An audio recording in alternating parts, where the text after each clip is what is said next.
안녕하세요. 바쁜 일상 속 슬로우 모션 그 남자의 목소리 시작합니다.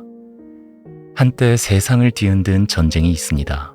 대포 소리보다 더 깊게 사람들의 삶과 마음을 흔들었던 전쟁.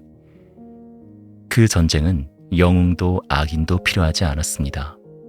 국가의 선택과 실수, 상업의 힘과 기술의 변화, 그리고 그 사이에서 흔들리던 평범한 사람들만 있을 뿐이었죠. 여러분들 많이 아시는 아편 전쟁입니다. 문을 열지 않으려 했던 제국과 그 문을 열어야 한다고 믿었던 나라가 맞부딪혔던 순간이죠. 이 이야기는 승리의 기록이 아니라 변화의 기록입니다. 그 변화 위에서 어떤 시대가 지나갔는지 한번 천천히 보시도록 하죠. 미리 인사드리겠습니다. 그럼에도 불구하고 오늘 밤도 잘 자요.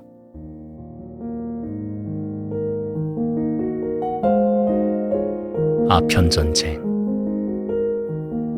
하얀 가루와 붉은 바다.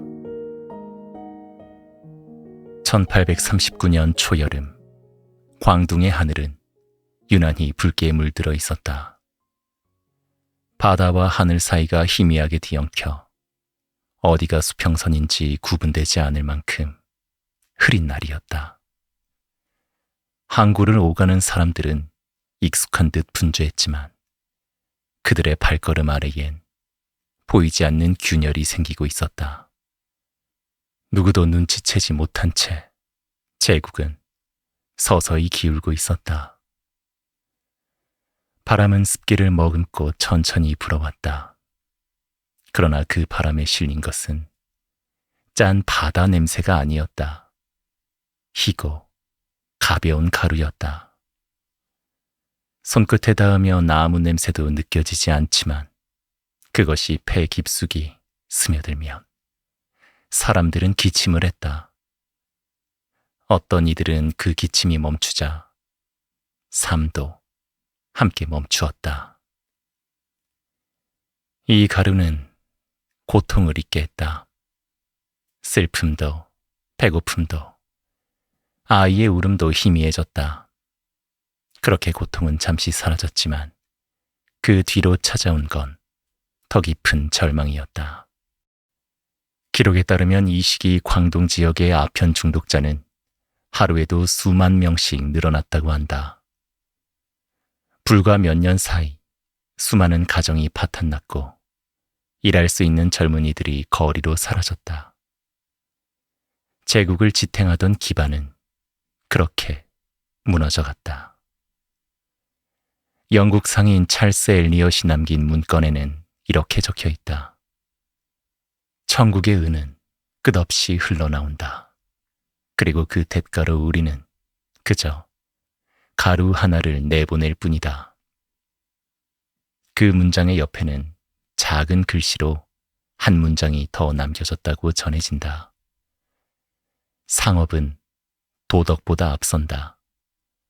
우리가 원하는 것은 하나, 문이 열리는 것. 이 문장 자체가 공식 기록으로 확인되지는 않지만 영국 의회 발언과 외교 문서로 미루어 볼 때 그 의도는 분명했다. 영국은 무역의 불균형을 바로잡기 위해 은 대신 중독을 수출하고 있었다.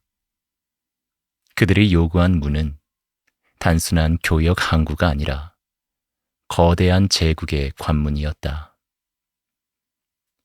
중국의 남부지방 행정문서에는 아편 중독으로 인해 농업이 중단되고 가정이 붕괴되며 아이들이 굶어 죽는다는 보고가 반복적으로 등장한다. 백성들 중 어떤 이는 이렇게 말했다고 전해진다. 그 가루를 처음 피웠을 때 나는 며칠 동안 먹지 않아도 배고프지 않았어. 아이가 울어도 귀에 들리지 않았지. 그리고 그 아이는 며칠 뒤에 조용히 죽었어. 이 대사는 창작이지만 같은 내용의 고발문이 지방 관료의 보고에서 확인된다. 고통을 잊기 위해 피운 가루가 제국 전체를 잊게 만들고 있었다. 1839년 6월 광둥에 한 사내가 도착한다. 그의 이름은 임칙서. 현실을 직면하고 행동하려 했던 제국의 마지막 방패. 그는 부임하자마자 황제에게 상소를 올린다. 마약에 잠식된 백성은 더 이상 백성이 아닙니다. 이를 막지 못한다면 제국은 이미 기울고 있사옵니다. 이 문장은 실제 그의 상소문에 남아있는 기록이다. 구연잔천, 부족이 위국. 그저 숨만 붙인다고 해서 그것이 나라로 남을 수는 없습니다. 그는 결단을 내린다. 압수된 아편을 모두 수거하여 바다로 운반하게 한다. 약 1000톤. 사람들은 그것을 바람 아래 실어 나르며 바다가 그 독을 씻어낼 수 있을지 의문을 품었다. 하얀 가루가 파도 위에 흩뿌려졌고 바다는 잠시 그 모든 것을 삼켰다. 기록에 따르면 그날 바다는 평소보다 진한 색으로 일렁였다고 한다. 실제로 붉게 물들었다는 증거는 없지만 그 행동 이후 제국은 붉은 역사를 맞이하게 된다. 아편이 사라졌지만 영국은 사라지지 않았다.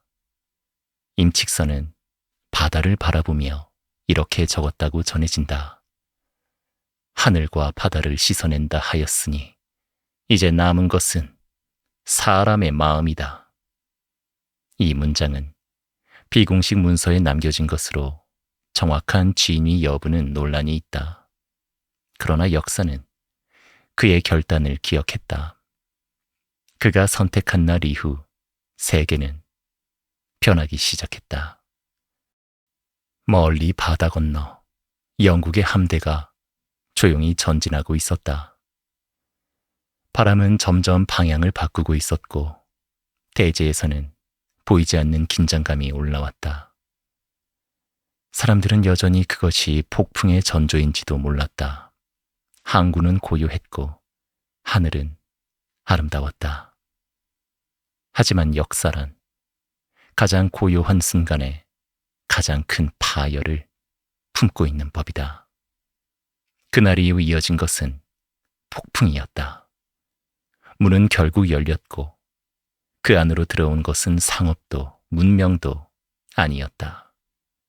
화약, 철, 그리고 제국의 꿈을 무너뜨릴 냉정한 의지였다.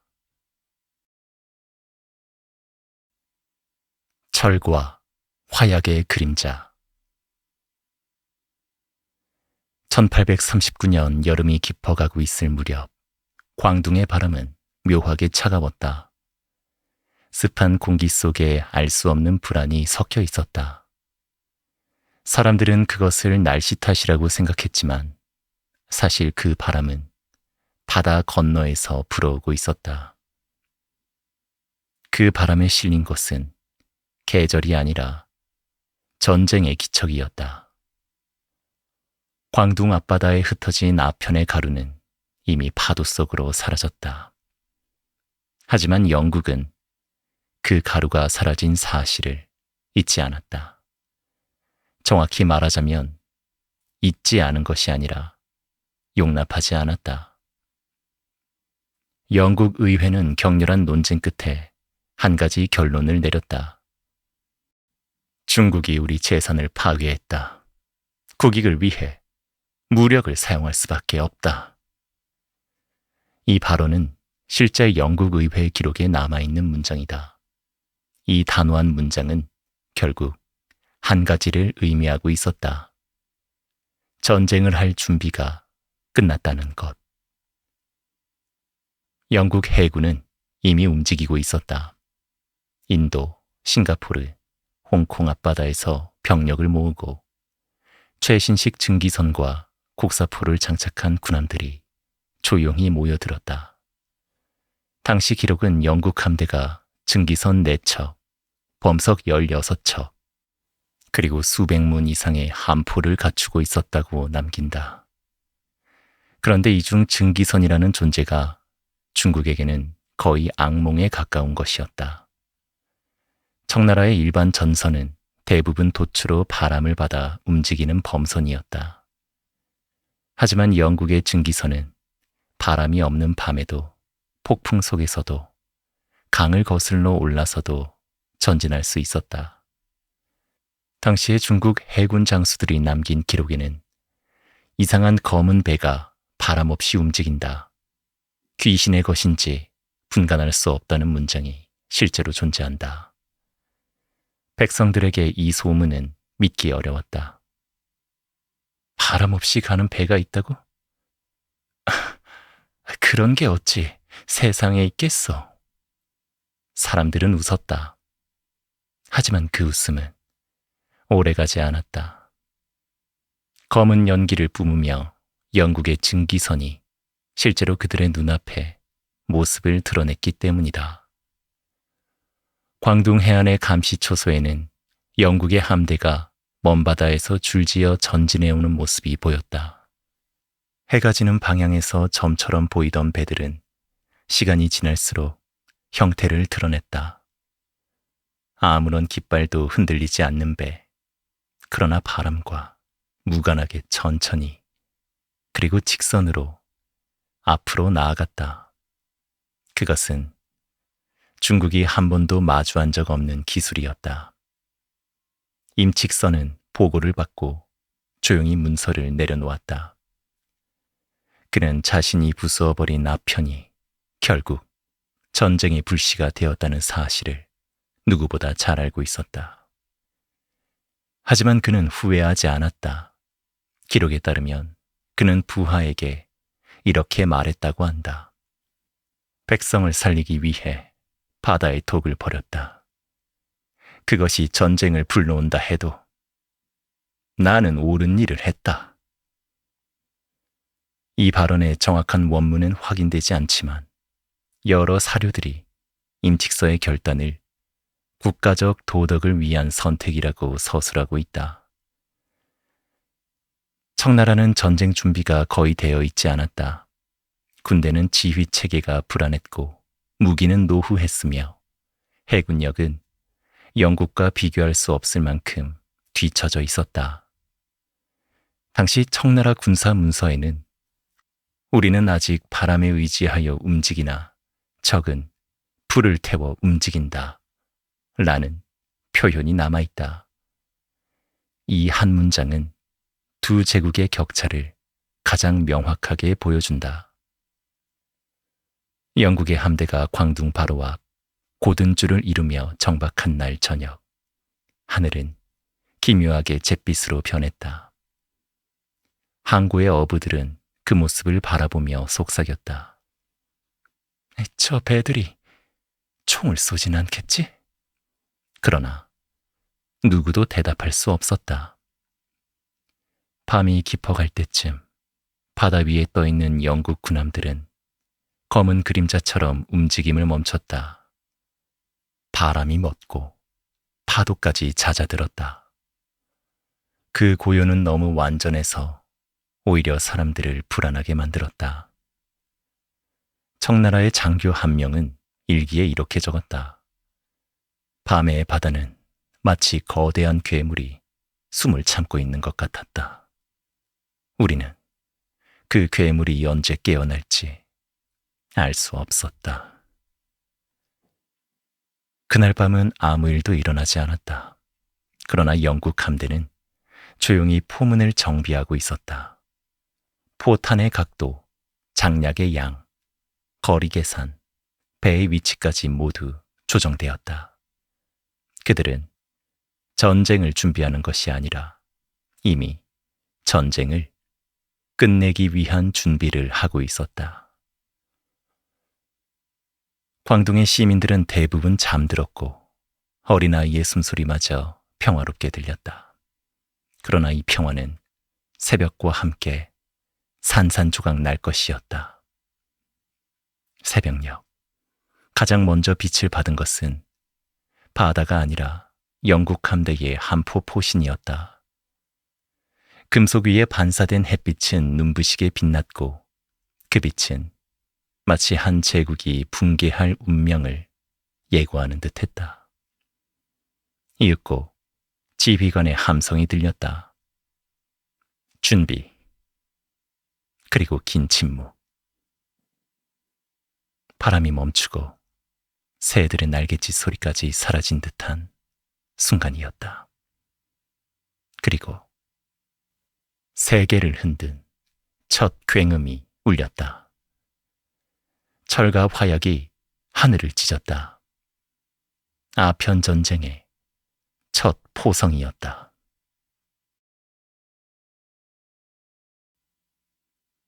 광저우의 불길.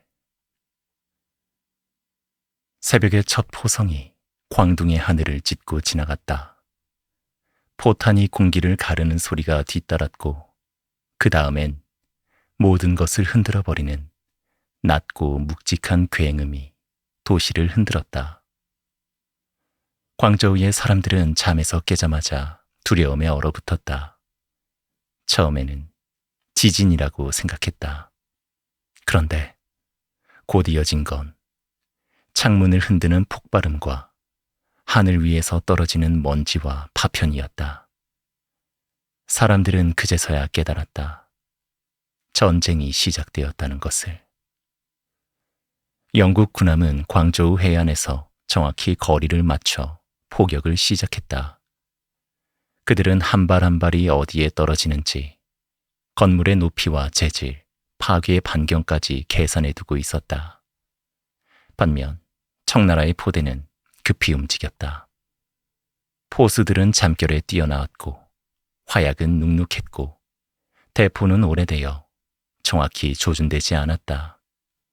기록에 따르면 첫 사흘간의 전투에서 영국은 거의 단착 지점 오차 몇 미터 단위의 정밀 포격을 했다고 한다.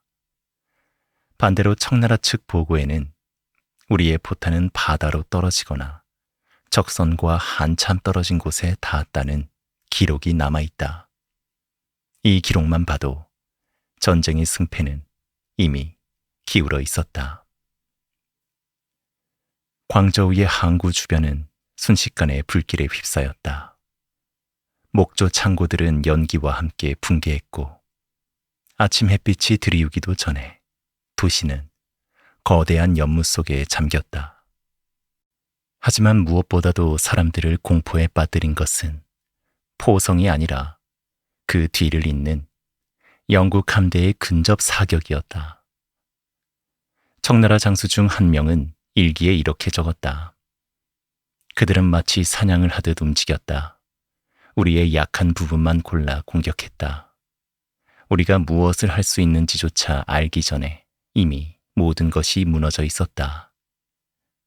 임칙선은 전투가 시작되었다는 보고를 받고 즉시 해안으로 향했다.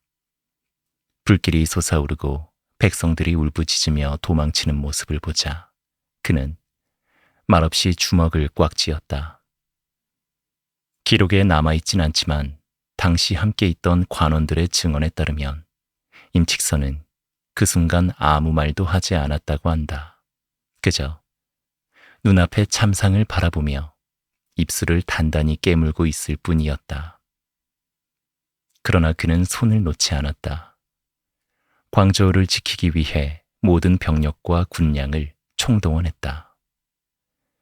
하지만 청나라 군대는 전쟁을 깊게 이해한 적이 없었다. 대부분이 농번기와 비번기를 오가며 일시적으로 동원된 병사였다. 그들에게 영국의 정규군을 상대하는 것은 애초에 불가능에 가까운 일이었다. 시민들은 점점 더 깊은 공포에 빠졌다. 폭발음이 잦아들 때마다 사람들은 숨을 고르고 다음 포성이 언제 올지 귀 기울였다. 그러나 다음 포성은 언제나 더 가까웠다. 더 정확했다. 더 파괴적이었다. 도시 전체가 흔들리는 동안 한 노인은 폐허가 된 자신의 집 앞에서 무너진 벽에 기댄 채 중얼거렸다. 하늘은 왜 우리를 버리시는가? 이 장면은 기록에 남아있진 않지만 전쟁 당시 도시의 모습을 묘사한 자료들을 보면 그와 같은 모습은 어느 곳에서나 찾을 수 있었다. 전투가 절정에 이른 하루, 영국 군함이 갑자기 포격을 멈추었다. 광저우의 병사들은 혼란스러웠다. 승기를 잡은 듯 보이던 적이 왜 갑자기 조용해졌을까? 그러나 그 침묵은 폭풍의 휴식일 뿐이었다. 포격이 멈추고 얼마 지나지 않아 영국의 상륙병들이 배에서 내려오기 시작했다. 그들은 훈련된 동작으로 움직였고 도시는 다시 한번 혼돈에 빠졌다. 청군의 일부는 저항했지만 서양식 소총을 갖춘 영국 병사들에게 청나라의 화승총은 상대가 되지 못했다. 탄환을 장전하는 속도부터 사정거리, 명중률까지 모두 비교 대상이 아니었다. 기록에 따르면 광저우는 이 시기 약 48시간 동안 끊임없이 공격을 받았고 수많은 민간인이 도시를 빠져나가거나 산으로 도망쳤다고 한다. 임칙선은 결국 백성들의 피해를 더 이상 막을 수 없다고 판단했다. 그는 지휘관들과 긴급 협의 끝에 광저우의 방어선을 후퇴시키고 일부 지역을 임시로 내어주기로 결정했다. 이 결정은 비난도 받았지만 그가 선택하지 않았다면 도시는 폐허가 되었을 것이다. 후대 역사학자들은 이 결정을 흔히 최악을 피하기 위한 최선이라고 평가한다. 전투는 그렇게 첫 국면을 지나갔다. 청나라는 버텼고 영국은 밀어붙였다. 그러나 누구보다 잘 알고 있었다. 이 전쟁은 단순한 전투의 문제가 아니라는 것을. 그것은 기술의 격차, 문명의 충돌, 그리고 한 제국의 운명이 흔들리는 순간이었다. 광저우의 하늘은 그날 저녁 붉은 연기로 물들어 있었다.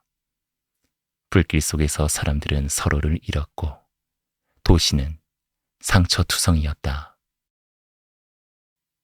그리고 그날 밤 임칙선은 조용히 붓을 들고 황제에게 또 다른 상소문을 써내려갔다. 그 기록은 지금까지 남아있다. 전쟁은 이미 시작되었고 적의 기세는 강합니다. 그러나 백성은 여전히 삶을 지키려 하고 저는 그들의 곁을 떠나지 않을 것입니다.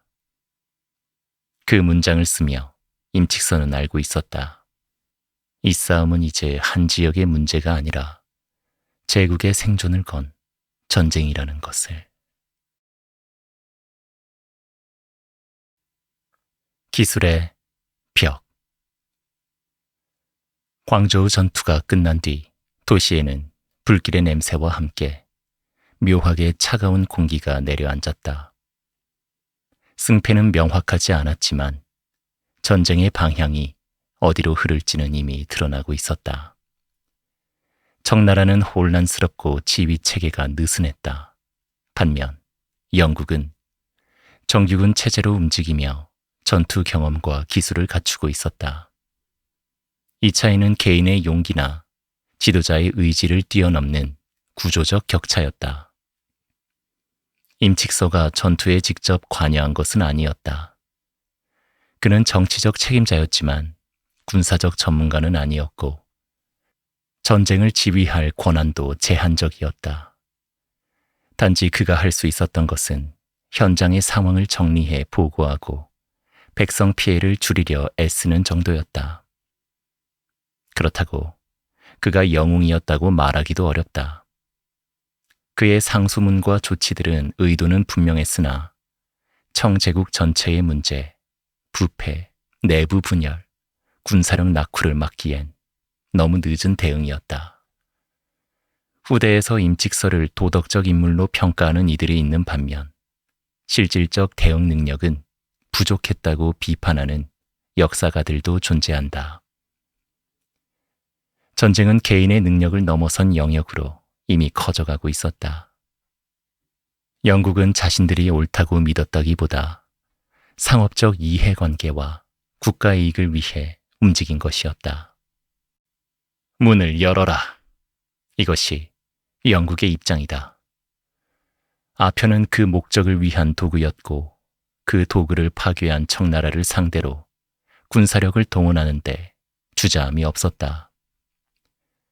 청나라는 제국의 자존심을 지키려 했지만 그 자존심이 곧 국력을 의미하는 건 아니었다.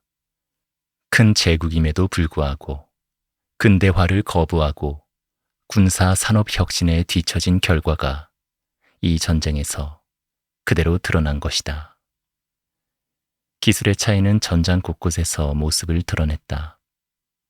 영국의 증기선은 바람과 무관하게 움직였고 포탄은 장거리에서도 정확히 명중했다.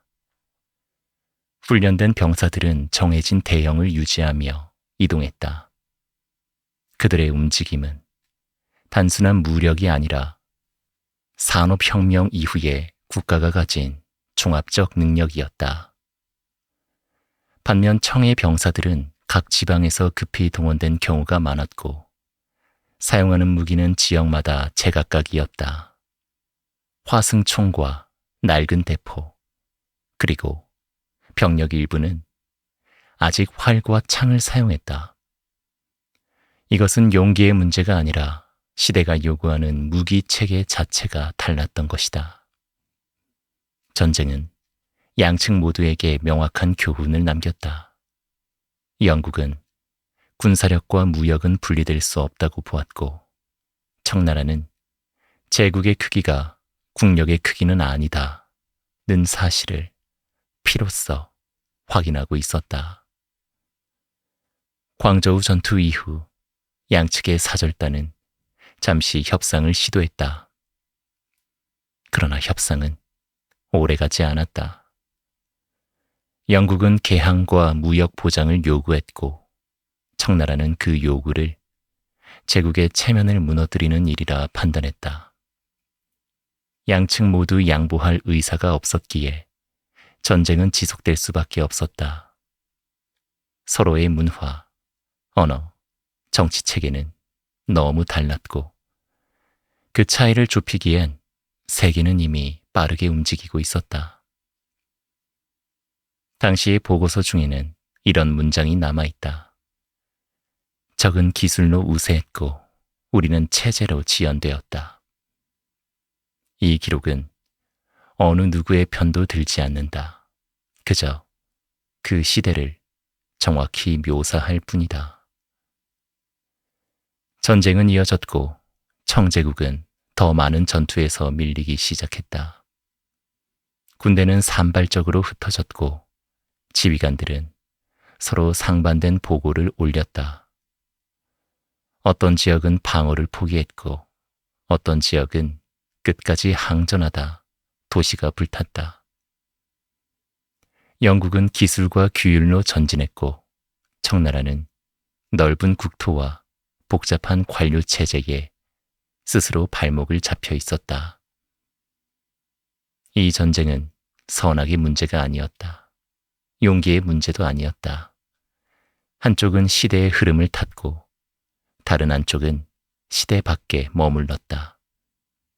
그 차이는 개인이 바꿀 수 없는 범위를 넘어선 것이었다. 그리고 이 거대한 흐름의 끝에서 결국 중국은 올 수밖에 없는 순간을 맞게 된다. 난징. 양쯔강 중류에 자리 잡은 그 도시는 곧 역사상 가장 무거운 조약의 이름이 된다. 전쟁은 계속되고 있었다. 하지만 결과는 이미 정해져 있었는지도 모른다. 난징으로 가는 길. 광저우 전투가 끝난 뒤 청나라 내부는 예상보다 더 빠르게 흔들렸다.